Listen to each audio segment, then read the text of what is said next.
I am Megan Shelton, Division Director for Intergovernmental and Community Engagement, and I'm excited to be here with you all. We also have some great presenters here to share some valuable information with you today. Next slide, please. And we can go ahead and go to the next slide. So some reminders. During this event, you can spotlight our ASL interpreters so they appear larger on your screen. You have the ability to change your view at any time. In the upper right-hand corner of your screen is a view button. Toggle between speaker view and gallery view. You can also hover over the right corner of the ASL interpreter and select pin if you would like to see them large on your screen. And they should be pinned at this time, so everyone should have the interpreter pinned. Next slide, please. As another reminder, closed captioning has been enabled for this event. You can click on the closed captioning button at the bottom of your Zoom to turn on subtitles. If you need to change the language for subtitles, click the caret at the right of the button and choose your preferred language. If you're having technical difficulties, please direct message Angelina in the chat for help. Next slide, please. So we do have a fairly packed agenda for today. First up will be an update from our Commissioner Barnes will provide an update to you all, followed by a brief question and answer based on that update. And then we will have an update on BHASOs, the Behavioral Health Administrative Service Organizations, and that will be provided by our Division Director, Ryan Templeton, followed by BHA Provider Rules Update with Victoria Lasky. And then we will wrap up with reminders of how to be engaged and get involved with the BHA, as well as follow-up topics from chat and closing. As a reminder to all of the presenters on today, please ensure that you are speaking slow and clear and allowing time for the interpreter to catch up with what you are saying. And with that, I would like to welcome Commissioner Barnes. Hello, thanks, Megan. I don't know, for those of you who have been tracking the BHA, I want to just announce that Megan has just accepted a promotion within BHA, and she is the head of our intergovernmental relations and community engagement. And the reason why I mention that, one, she's awesome, but two, I want you to hear that we have a extremely focused commitment to work with community, to work with providers, to work with stakeholders, to work with consumers, to make sure everything we're doing is an us system, not wow, Michelle had a clever idea and this is what we're doing, or, you know, we did this because, you know, we got pressure from this firm. It's not that at all. We really want to co-create with you guys. And so in my mind, co-creation means everybody's got a voice. Everybody, you don't all get to make a decision, but you have a voice and you can influence and you can educate us and you can weigh in. And we're really committed to making sure everything we do has time for people to weigh in. And so that's Megan's focus and role. With that being said, we're going to talk a little bit about some of the things we're doing, specifics later, but I want to say we have spent the last 2 months, and by we, I mean some of the people presenting, on the road, talking to Coloradans from every corner and trying to understand what they need in terms of the rules that we're promulgating, the legislation that's been passed. For most of you might know this, but the legislature passes a law and then the devil's in the detail. How do we do that? And that's called the rulemaking process. And that's where Ryan and Tom and Victoria and Emily, Andrea have all been out talking to people about, okay, here's the law, but now what does that mean? How are we going to operationalize that? And so that's what we've been spending a lot of our time lately, is listening to people, understanding what your concerns are, understanding where we need to put in other processes or systems or mitigating the risks. I mean, there's always going to be risks, but we can mitigate them. So I want, for those of you who may have had some concerns that your voice hadn't been heard, we are here to hear your voice. And people are in all corners of the state listening.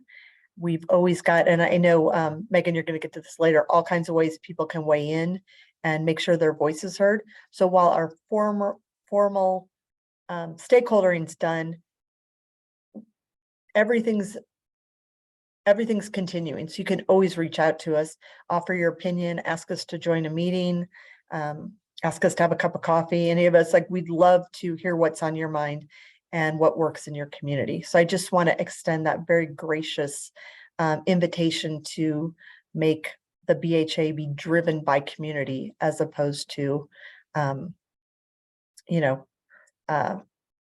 those of us that work at the state that don't necessarily live in every community you live in or have your life experience. So on that, one of the things I think many of you may or may not know, the BHA is really a pretty small agency. We're a little over 100 people. We are not clinicians. I'm finding that's really important to keep reiterating. We're people that are here to do systems change and systems reform and create a behavioral health system that has not existed in Colorado nor in other states. We're here to do large-scale system reform. And when you're doing systems change, it's going to make people uncomfortable, and it's going to make, change is hard for all of us. And so that's really what we're here to do. And we're a group of really engaged people that we're a lot of lawyers, never worked with as many lawyers, a lot of people that are great at program execution, a lot of brilliant IT people and technology people. So we are not clinicians. So I know a lot of the community feedback I've been getting lately is around clinical issues, but that's not something that we have the expertise on. We're really more big picture systems. And we got a lot of money to get out in grants. And so we've been announcing grants right and left over the last month or two. A lot of the ARPA funds that came into the state of Colorado did not stay with BHA. We were the receiver. And then we did many, many grant programs to get the money out into the community. So people are using local solutions and what they need to improve the behavioral health in their community. So I'm very excited about that. And on that, since I mentioned we're a small team, I also want to just say we're hiring. We need a lot of good people. And my job is to retain and make sure all these good people here now stay, but I really could use some of your help in asking people to consider a career with BHA. We're doing some really exciting things, and we're very highly motivated, and we need good people that are passionate about our mission. So I'm going to stop on that. I understand from some chatter prior to this town hall that there may be a lot of open questions that people want to throw at. I was also told I'm going to be throwing some really hard questions, so bring it on. But I wanted Megan, this is the right time, right? Yes, this is so this time you have until 2:55, Michelle, so we can do some Q&A specific to the commissioner updates. And then there will be some time again at the end of the town hall so for some follow-up Q&A, and then some Q&A after each of the presenters as well. So lots of time to interact with you all and be able to provide some answers to your questions. Okay, so if anyone has any questions, otherwise we can move on to the agenda. But myself and the other folks on this call would be happy to hear what's on your mind. Town hall's supposed to be interactive.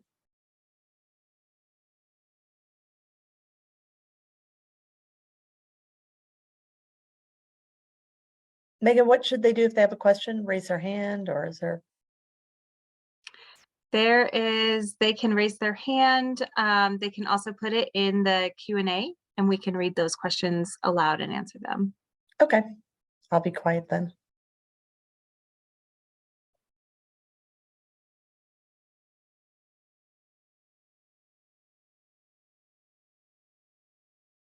Okay.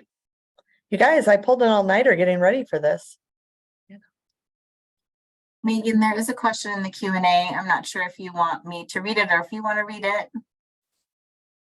I'll let you read it, Angelina. Okay. Congratulations on the promotion. I am miffed. I missed the invitation to the EDI committee on hiring for that position. Will there be opportunities to be at the table for hiring going forward? I don't know who made the question. Is that an employee? Yes. A CDHS or a BHA employee? Yes, a BHA employee. Oh, okay. So we did use hiring panels for that, and we did multiple rounds of screening, and we invited to make sure we had a really strong equity lens in it. One of the people on the hiring panel was Dr. Sandy Ho, who is the equity director for CDHS. And we asked her to join the hiring panel. So we made sure we had an equity lens. So that was definitely part of the process. So thanks for keeping us honest on that, but you'll be happy to know that did happen.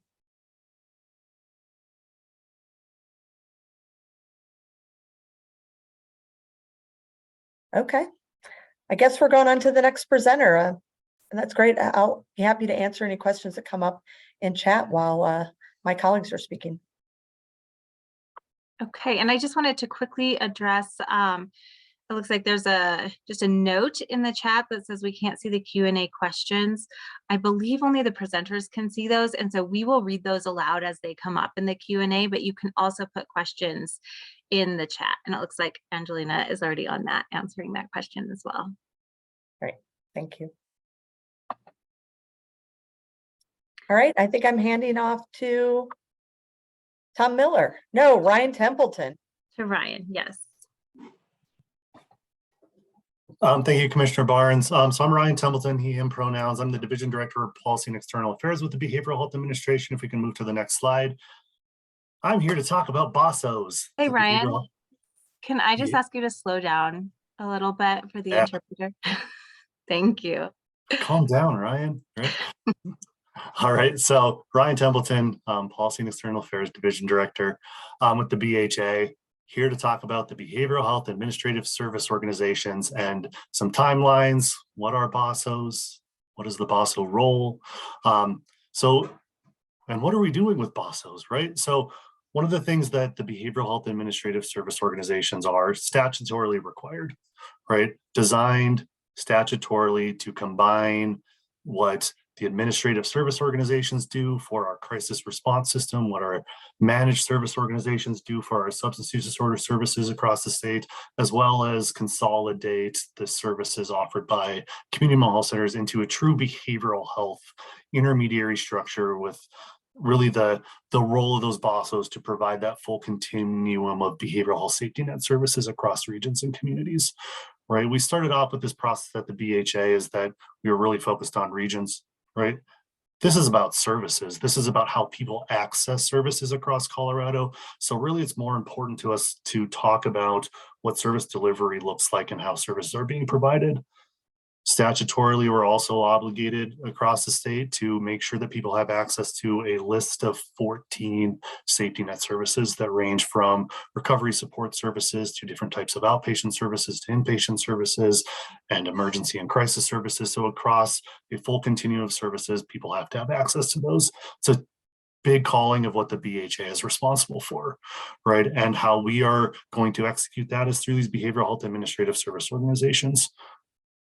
Why?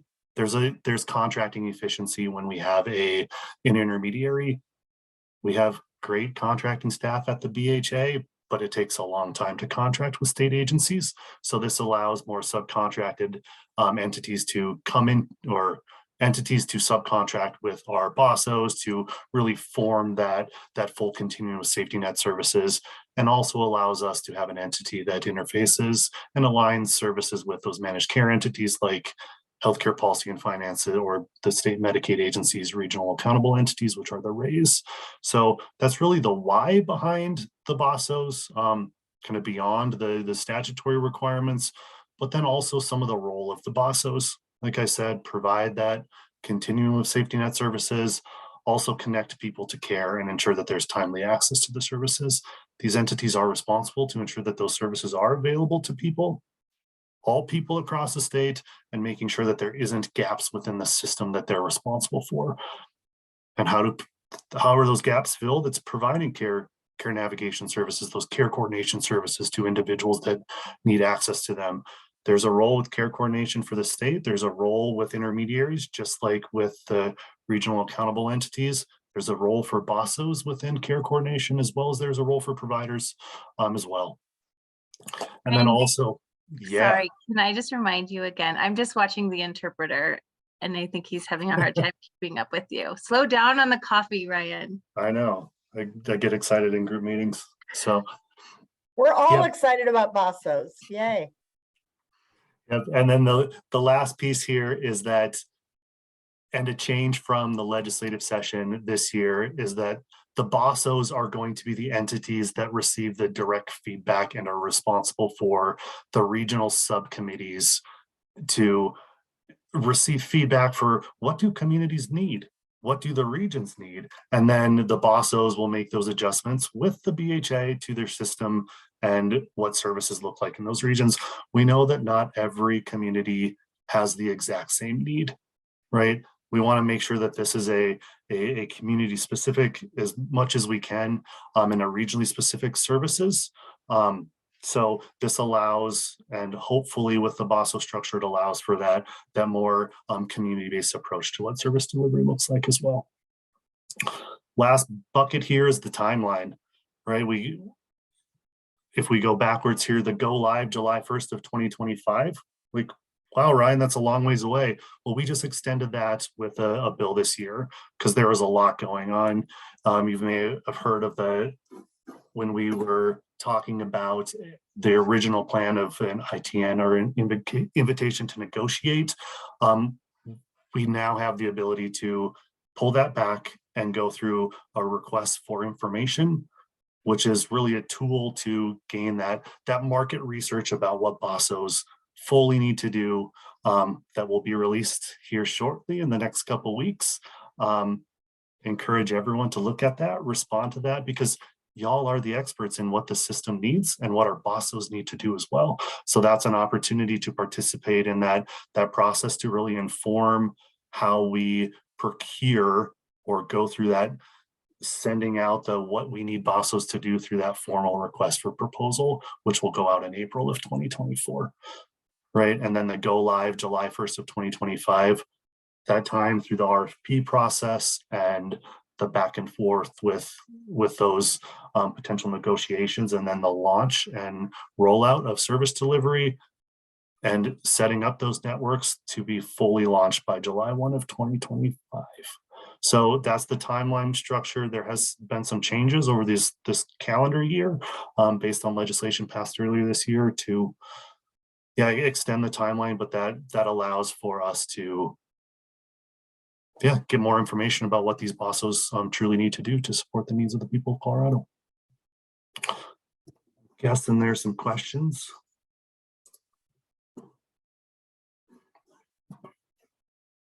Yeah, so we have one question in the Q&A. Will the BHASO regions line up with the RAE regions? Yeah, so we're still going through that process about what BHASO regions will look like. For us, it's less about the regional component and it's more about what service delivery looks like. It's about how people access services throughout Colorado and less about this is what the state of Colorado is broken down into these regions. So really more to come on what that looks like, but open that up to other folks with the BHA if there's additional context to add there.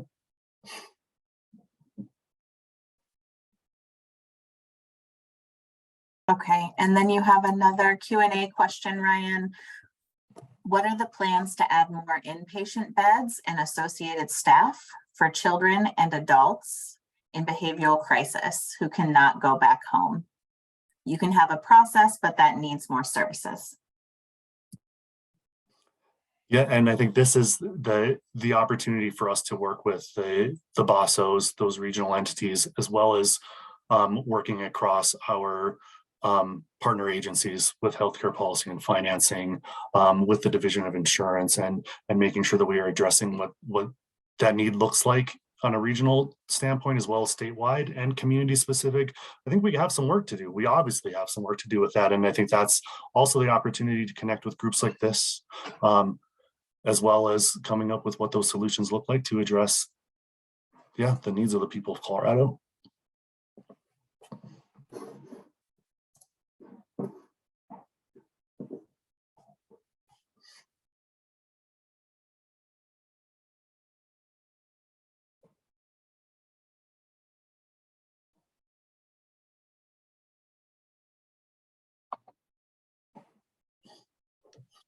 Is there other ones I can pull these up potentially?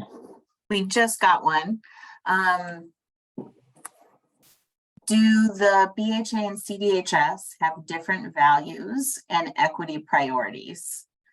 Are the differences discussed before CDHS assists in BHA hiring if the BHA is not represented?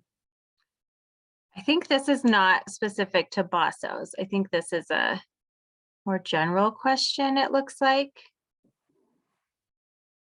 Yep, it just came in. Sorry, Ryan, that one is not for you. Will you reread the question, please? Yes, absolutely. Do the BHA and CDHS have different values and equity priorities? Are the differences discussed before CDHS assists in BHA hiring if the BHA is not represented? Is that coming from an employee? It is an anonymous attendee. I think that's a whole meeting, but no, the values of CDHS and BHA are aligned, and each agency expresses their values with different, lead words that they're using. But all the values roll up into the governor's vision for the executive branch administration. So there should be no difference in the execution of values between other organizations, although some will prioritize more differently.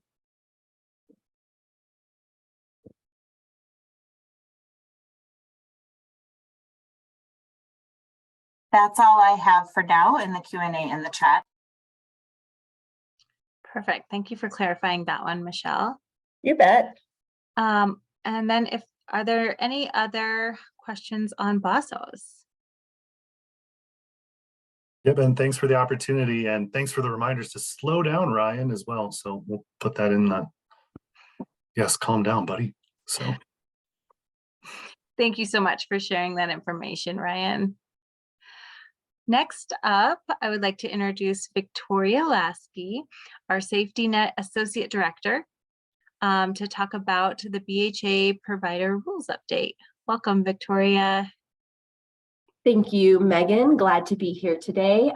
As Megan said, my name is Victoria. I am the Safety Net Associate Director in our Quality and Standards Division, and my pronouns are she, her. I think it's now been a full 2 weeks since I've presented at a public stakeholder meeting. So all of you frequent attendees were able to get away with not seeing me for about 2 weeks, and here I am. So today we've got an update on those BHA provider rules, and we can move on to the next slide.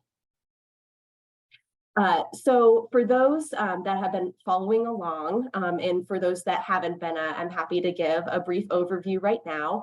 The BHA is doing a pretty big overhaul of our regulations for behavioral health providers in Colorado. And those are driven by some legislative calls to take on authority for a new license, the behavioral health entity license, to revise our regulations for our 2765 designation for involuntary services, and create the approval process for safety net providers, both comprehensive and essential safety net providers. And so we spent, from the beginning of May, I believe our kickoff was, I want to say May 10th, somewhere thereabouts.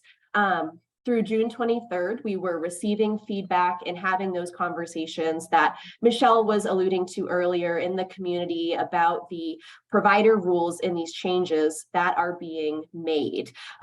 So all of you who were at those meetings and sharing your thoughts and sharing your questions, really appreciated that. And I've got another slide detailing what that work looked like. But we were able to reopen that conversation through June 23rd.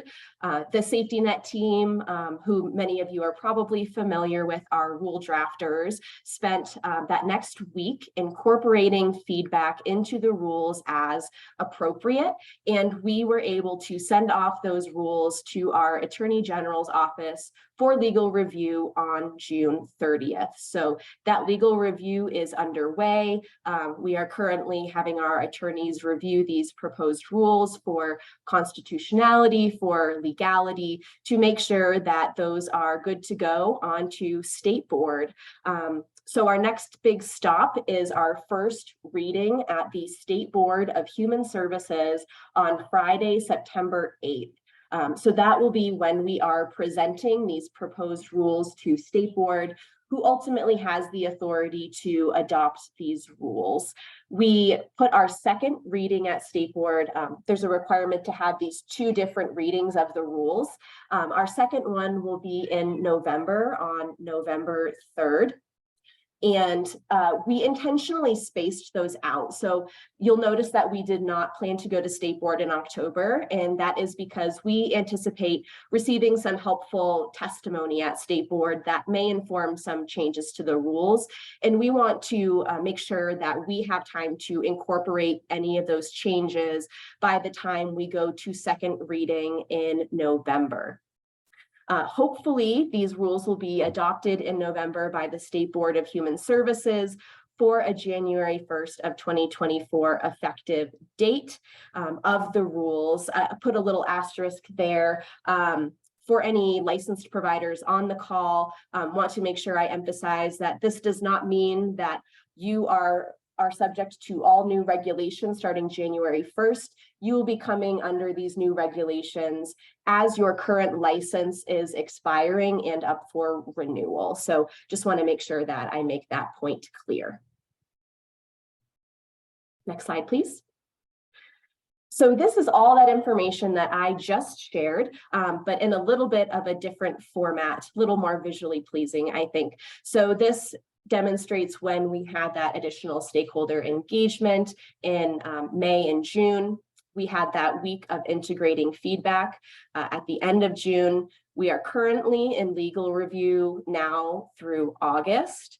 We will be filing our notice with the Secretary of State at the very end of this month. And we are anticipating those reads at State Board this fall with rules effective January 1st of 2024. Next slide, please. All right, so wanted to provide a summary of what we did in that May and June stakeholder engagement. So we hosted 6 town halls that reviewed content of the proposed rules. So those were a little more presentation heavy, where we walked through what we are proposing by chapter in these regulations. If you were not able to attend any of those or you want to learn more, we do have the recordings available on our BHA YouTube channel. So feel free to find them there. And you are welcome to review and learn more about those rules in a way other than sitting down and reading them. We also hosted 4 lived experience listening sessions where we really took an approach of meeting with those who have accessed behavioral health services in Colorado and asked what's working well and what could be working better. So those are the types of things that we want to take into consideration as we are drafting these rules, because they're ultimately about the health, safety, welfare, and quality of service for Coloradans seeking behavioral health care. So we had those 4 lived experience listening sessions, as well as in-person listening sessions. And I particularly enjoyed these. We did a little bit of a statewide tour went to Denver, Breckenridge, Durango, Canyon City, Pueblo, Grand Junction, and Fort Collins to have face-to-face conversations with all different types of stakeholders who wanted to talk about the rules. So those were very open. Those who came were able to ask any questions that they wanted or talk about anything they were interested in. Also want to give a quick shout out to Pueblo that had the most attendance at their in-person session. Wasn't a competition, but wanted to make sure, gave a shout out to Pueblo who showed up to our event. We also hosted office hours regularly, another opportunity to come and engage with us about any and everything on the rules. We had meetings with targeted provider groups and advocates, specifically substance use providers, 2765 designated providers, and an opportunity to really focus on the issues, questions, concerns that were specific to those types of providers. We also had our feedback survey and an email inbox for written comments and questions. And in total, we received and considered 1,193 comments. So that was really great to get all of that engagement. And where we were able, we were taking those recommendations, making those changes. You know, there were some comments that we maybe weren't able to act on right now, maybe more of a future state part of this, because something that I like to emphasize is this is just stage one of revising these regulations, that we will be continually coming back to the community and asking, what did we get right here and what did we not quite get right, and what can we do to improve this system? So just want to emphasize that this is stage one in what we intend to be an iterative process with these rules to make sure that they're working for those who are receiving services and for providers. So yeah, we're excited to see that much engagement and excitement from the community. Next slide. Just a kind of a brief update I wanted to provide, especially because we will be starting to release the updated chapters in August. Wanted to note that there will be a few structural changes that you want to be aware of. So we have 12 total rule chapters at this point and 428 total pages of rule. So again, if that sounds a little daunting and you want to brush up, feel free to check out our YouTube channel, and we walk through a lot of that content on our videos. So we have our structure here. You'll notice some changes, chapter 1 definitions, chapter 2 BHE license. But what we did was we moved some, we received feedback that some chapters that were specific only to comprehensive safety net providers, it was confusing that they were their own chapter. So we did incorporate those into the safety net approval chapter, and we moved that chapter to the end of the rule volume to hopefully reduce some confusion. We did do this in response to feedback, wanting to make sure that there's ease of readability of these regulations. So you'll see a few different chapter numbers here. We still have our recovery supports up next, our outpatient services, onto our residential, and this was a previous consolidation. We've included withdrawal management in the residential and outpatient chapters where appropriate. Our emergency and crisis services, our EC and IC, or emergency and involuntary commitment for substance use services. Next slide, please. And then we have our children and families endorsement. Another change that we were able to make due to feedback was changing this title for chapter 9. So this was originally gender responsive treatment, and that was kind of a legacy term that had been used for several decades, referring to substance use disorder treatment for pregnant and postpartum individuals. And so changed that to make it a little more clear with women's and maternal health. Our criminal justice involved services chapter, and then we've got our involuntary designation and rounding off that safety net approval. For those who have been following along, those comprehensive endorsements for outpatient competency restoration and outreach, education, and engagement are now included in the safety net approval chapter to hopefully reduce confusion about who those apply to. Next slide, please. Some major changes that I wanted to highlight today. And this is one that was a large topic throughout our stakeholder engagement, was the fee schedule. So this fee schedule of the base license fee of $1,750 plus the endorsements was carried over from the Colorado Department of Public Health and Environment for what they currently charge for behavioral health entities. And we have received a lot of feedback about how that is just not a feasible fee schedule, especially for our smaller providers. And so we are doing a lot of work behind the scenes, crunching numbers to come up with a fee schedule that is going to be more equitable.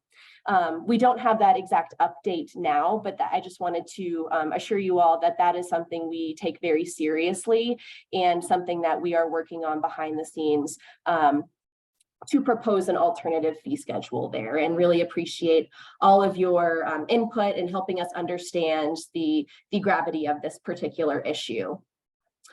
This second change I already highlighted in the structure, which was incorporating the chapters that are only applicable to comprehensive providers into the safety net approval chapter.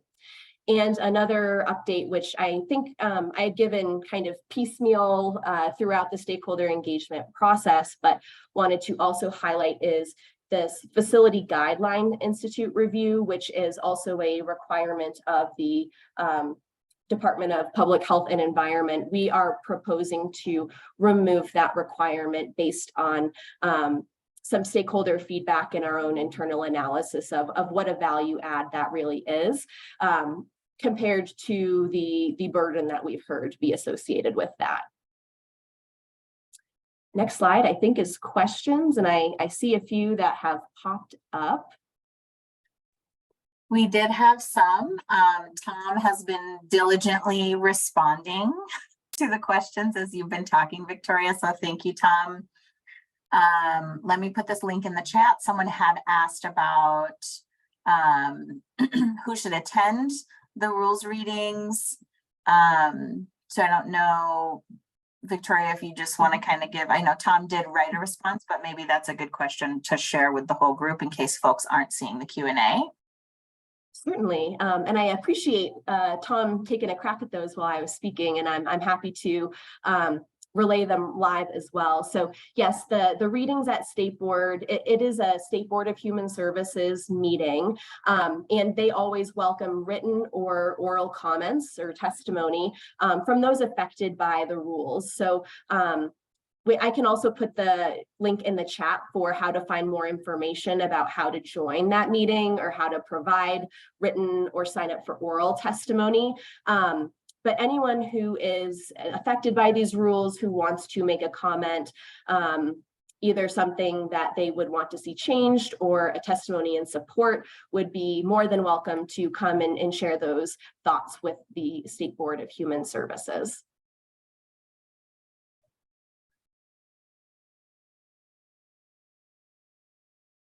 Okay, and then I just put a link in the chat. There was a question about summary of what feedback was accepted and what was not included and why. So Tom provided a link to the Laws and Rules BHA website. So when that summary is completed, folks will be able to find it at that link I just put in the chat. Yes, so something also I can add about like feedback and kind of follow up. Almost 1,200 of those comments are recorded in a table, and we respond individually to each of those comments, and that will be available.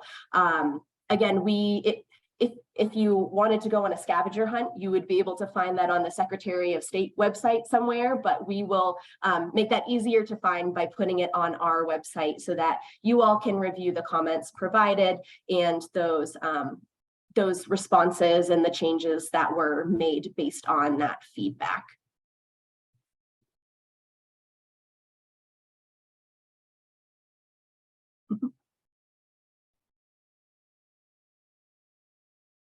Okay. I think there is a question left in the Q&A. Tom, thank you for answering those so quickly. The question in the Q&A is related to workforce retention grants, so I'm going to hold that until the end if we have time for more public comment.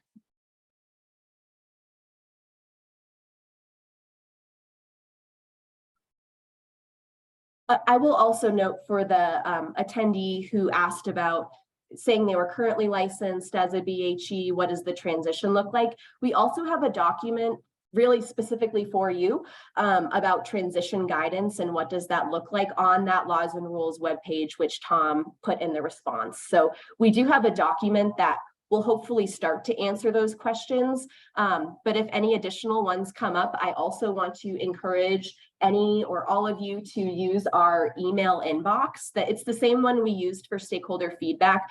We still monitor that on a daily basis and try to get back to you as soon as possible. And I can go ahead and drop that email address in the chat. And if there's any questions coming up that aren't answered by that guidance or questions about this process in general, we are happy to field questions there.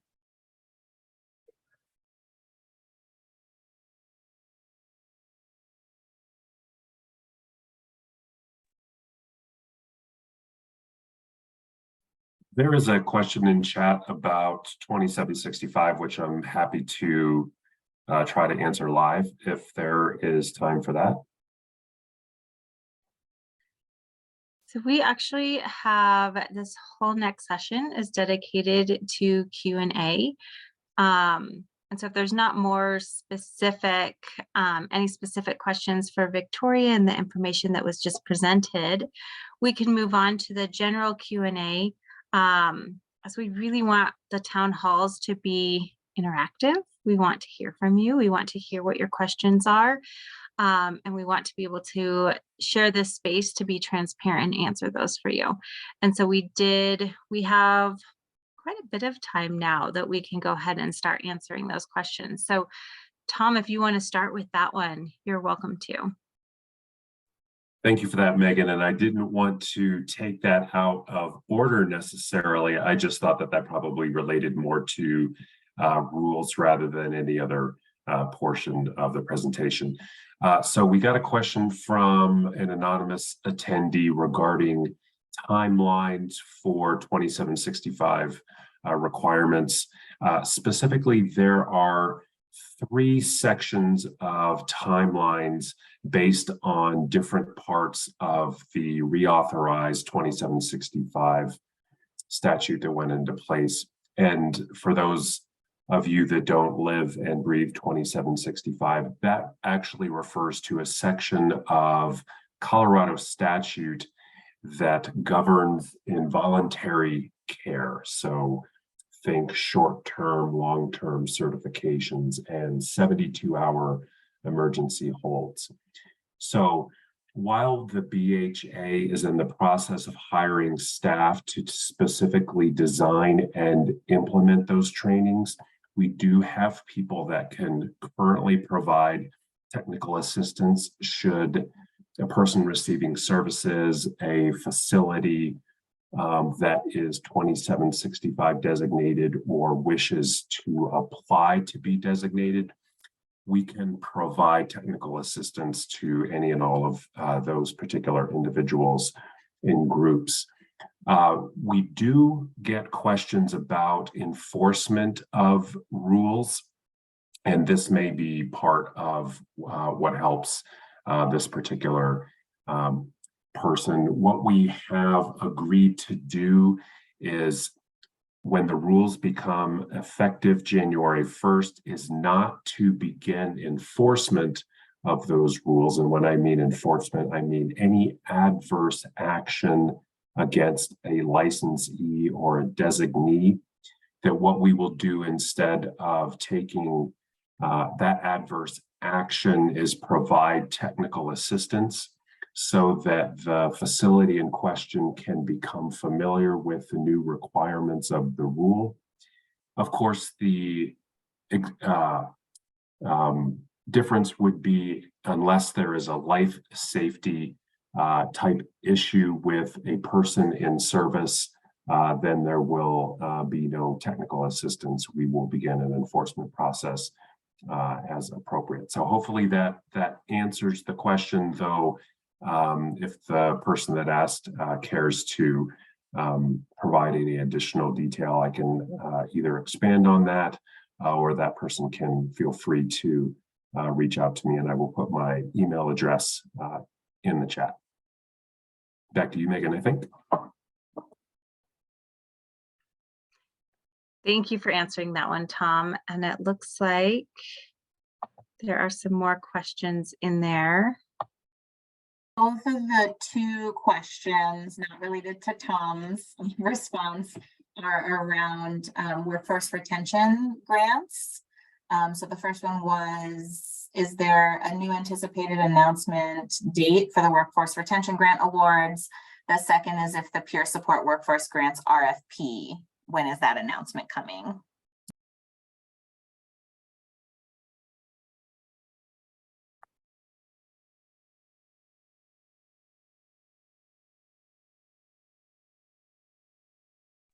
And I think, Megan, I'm going to flip this to you because I know we do not have any of our workforce support folks on right now. Is this something that I'm not sure if anyone else that is here could give an update on, or if we need to let folks know in the next town hall? Yeah, I think because we don't have them here to provide their expertise, it would be a good idea to table these two questions, and we will note them. And It follow looks like up. someone's here. It looks like Tracy's ready to answer the question. Oh, perfect. Okay, welcome, Tracy. Yay. So Tracy, if you raise your hand, then I can click a button that will let you unmute. Perfect, thank you. So can the question be repeated, please? Absolutely. The first question is asking about if there's an anticipated announcement date for the workforce retention grant awards, sorry. The R&R awards we're hoping will be coming out early in August. So when I say early in August, we're hoping the first 2 weeks. I don't have a specific date. Okay. And then the second was, and this might be the same, but I'm not sure. Is there any update on when and if the peer support workforce grants RFP will be announced? The peer support, we're working on the RFA, and we're also anticipating that being released mid-August. So that might be the second week or the third week, but definitely by the end of the month.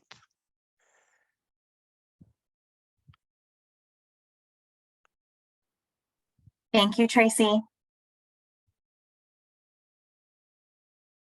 And we're in the process of reviewing another one, pipeline. I don't know. They're all spinning in my head right now.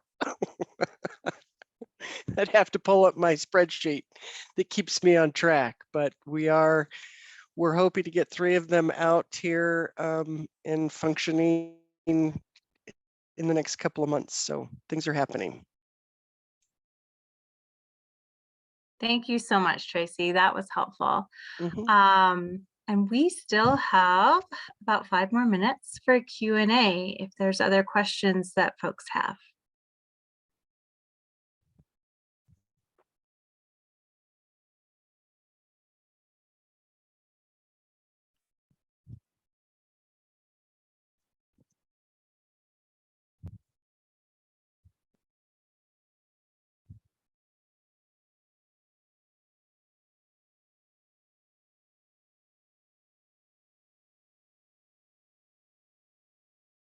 Being that there's none, I'm happy to wrap it up. Thank you all.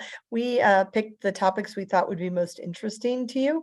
If you have other topics you'd like covered in future town halls, please let us know. And oh, there we go. August 23rd is the next one.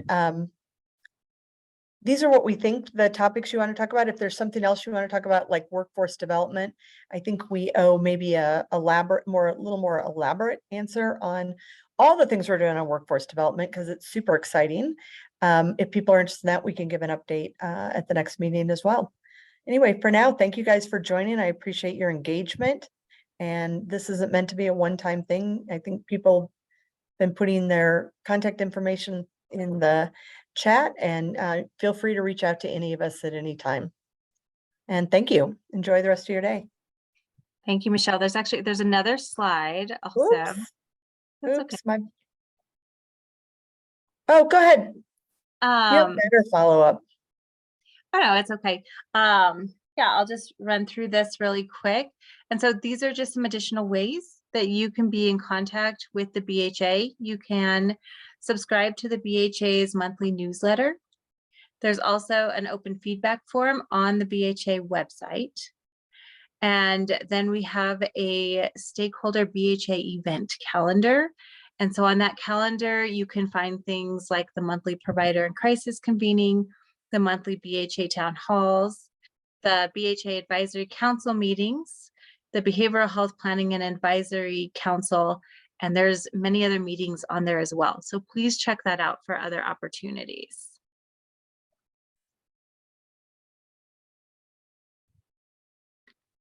And then just looking at chat. Yes, Elizabeth, we will put the link in the chat in just a moment. And like Michelle mentioned, please reach out and please share in chat if there's additional topics you would like to see highlighted in future town halls. We really want these to be our chance to interact with you and hear from you and answer your questions and speak about topics of interest. And so one of the reasons we had the BHASO update today was that we know that there's a lot of questions. And so we want to be able to provide as much information as we can to you when we have these public forums. And then next slide, please.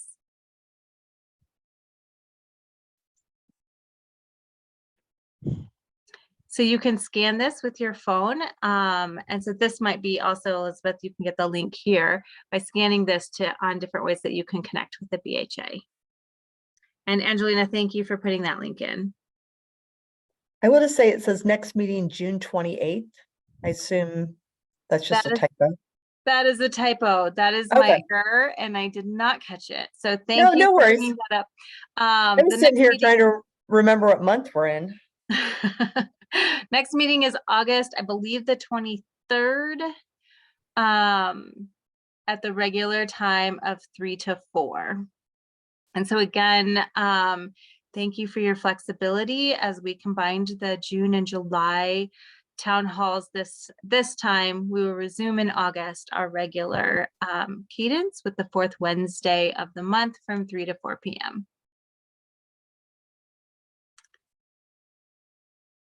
And with that, just want to once again thank you all for your time and your participation and your questions. And if there's any questions left over, we will follow up with them at the next town hall. Megan, before you leave, can you put in the chat, can you attach the agenda or the link to the public agenda? Someone had asked for it and I cannot find the link right now. Thank you. Yes. And then for folks who don't have it, as Megan said, I put a link in the chat to the events calendar. I also put a link in the chat for the newsletter sign up page. So the BHA newsletter, which should let you know what upcoming events, if there's special ones like the rules engagement and things like that, would be on there. We don't have, as far as I know, a generic like mailing meeting list. So the events calendar is going to be the best place for you to get that information. And then yes, we do post the recording of this event on our website. I'm not sure about the slides, Megan. Do you know if we post the slides also? Yes, we do. We do post the slides. Great. Thank you. I think that was everything left over, just final couple of notes. Okay, thank you. And then just for awareness, the agenda is in the calendar invite on the stakeholder calendar, but I will add it here as well.